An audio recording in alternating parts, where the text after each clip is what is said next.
Creative placemaking partnerships are important to get right because we're oftentimes working in communities that maybe aren't our own, or we're entering somebody else's space. And so we have this responsibility to be respectful and accountable to our field, but also to the folks that we're working with. It's important because it creates activities, it creates jobs for the locals in your community. So it helps build your community to be a better place.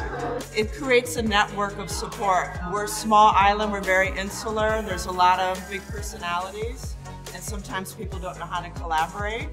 And I think it builds a family of trust and support system where we're all helping each other grow. When you look at creative placemaking, there's a lot of talk in creating a new history for the places that are being made. I think it's really important to also acknowledge the history that's already there. It's a really good opportunity to work with the actual community and to get stories unearthed.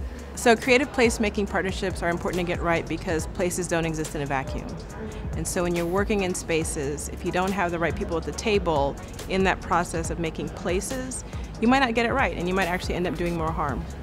At the Village, all of our work, we talk about it as being rooted in, trust, consistency, and boldness. We're looking for partnerships that are an extension of trust that has been gifted to us by people in the community that we are there to serve. And so, having a relationship, a partnership that is, based on those things is something that you want to get right.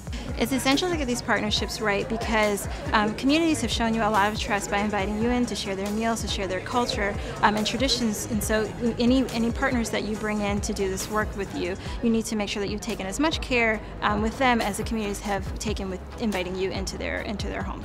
Oftentimes as journalists, or if you're working in politics or in public policy or in science, we're thinking about communicating science and climate change and thinking about how you tell the story about a planet that's heating up all around us and has disastrous impacts and consequences for the people that have the least. The power of getting creative placemaking right is that it really just brings people who see community in a different way together and represent what either injustice or solutions, things that are going both right, wrong, the world as it could be in one way, in one place, that makes it very powerful. I just think there's so much potential.